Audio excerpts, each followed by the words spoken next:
ప్రజలు గడీల పాలన వద్దనుకునే కాంగ్రెస్ పాలన తెచ్చుకున్నారన్నారు సీఎం రేవంత్ రెడ్డి.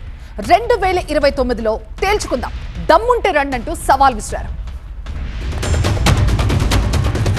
అందుకే జీవన్ రెడ్డి గారు లాంటి సీనియర్ నాయకుడు, అనుభవం ఉన్న వ్యక్తి నోటికెళ్ళి ఏం మాట వచ్చింది? కాంగ్రెస్ పోవాలి, బీఆర్ఎస్ రావాలి.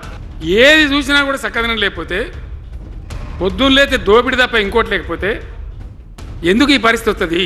ప్రజల మంచిని కోరే ప్రతి వాళ్ళు ఒకటి కావాల్సిందే, మళ్ళీ తెలంగాణ పునర్నిర్మాణ యజ్ఞం మళ్ళీ ప్రారంభం కావాల్సిందే. దాన్ని ఎవడు ఆపలేడు. ఊకుందామా? పోరాటం చేయాల్సిందే, వీళ్ళని నిలదీయాల్సిందే. ఖచ్చితంగా తెలంగాణ పునర్నిర్మాణ ప్రక్రియ, ఆ యజ్ఞం మళ్ళా ప్రారంభం కావాల్సిందే. తెలంగాణ ప్రజలు గెలిచి నిలవాల్సిందే. ఇంతకాలం ముసుగు తోడుకొని బతికాడు, ఈ నాలుక ఆ ముసుగు తొలగిపోయింది. కడుపు నిండా విషమే, విషమున్నోడు ఇవాళ కడుపులో కత్తులు పెట్టుకొని కౌగిలించుకుంటారు. చూస్తున్నాం. ఆయన ప్రభుత్వం వస్తాడంటే ఈయనకు పెద్ద పదవి ఇస్తాడంట. నీకున్న ప్రతిపక్ష హోదా ఊడగొట్టకపోతే నా పేరు మార్చుకుంటా బిడ్డ కేసీఆర్.